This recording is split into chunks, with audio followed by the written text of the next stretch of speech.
19 জুলাই বাংলাদেশ জামায়াতে ইসলামীর মহাসমাবেশ। এই দিনটি বাংলাদেশ জামায়াতে ইসলামীর জন্য হতে যাচ্ছে একটি স্মরণীয় দিন। আগামী 19 জুলাই ঢাকার সোহরাওয়ার্দী উদ্যানে মহাসমাবেশ অনুষ্ঠিত হবে। জামায়াতে ইসলামীর পক্ষ থেকে জানানো হয়, এই মহাসমাবেশে সারা দেশ থেকে প্রায় 10 লক্ষ নেতাকর্মী একত্রিত হবে। এই সমাবেশকে কেন্দ্র করে সারা দেশে প্রায় 10,000 বাস সার্ভিস দিচ্ছে দলটি। পাশাপাশি থাকছে ট্রেন আর লঞ্চের সার্ভিস।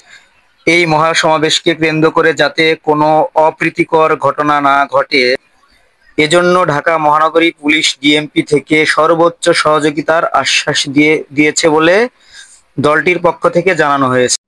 দলটির পক্ষ থেকে আরো বলা হয়, এই মহাসমাবেশ সফল করতে প্রায় 6,000 নেতাকর্মী ভলেন্টিয়ার হিসাবে কাজ করবে।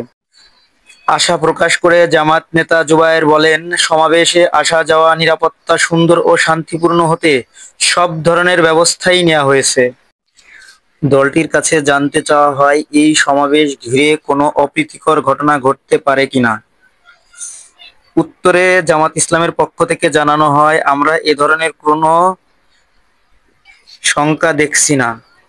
আশা করি এই সমাবেশ সুন্দর ও শান্তিপূর্ণভাবে অনুষ্ঠিত হবে ইনশাল্লাহ। আশা করা যাচ্ছে জামাতের এই মহাসমাবেশ সাধারণ মানুষ স্বতঃস্ফূর্তভাবে অংশগ্রহণ করে ইসলামিক রাজনীতিতে একটি ইতিহাস গড়তে যাচ্ছে।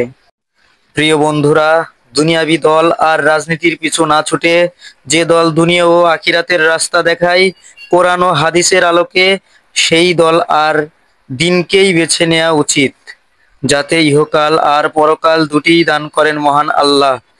তাই আসুন আল্লাহর জমিনে আল্লাহর দিন প্রতিষ্ঠার প্রচেষ্টায় নিজেকে শামিল করি।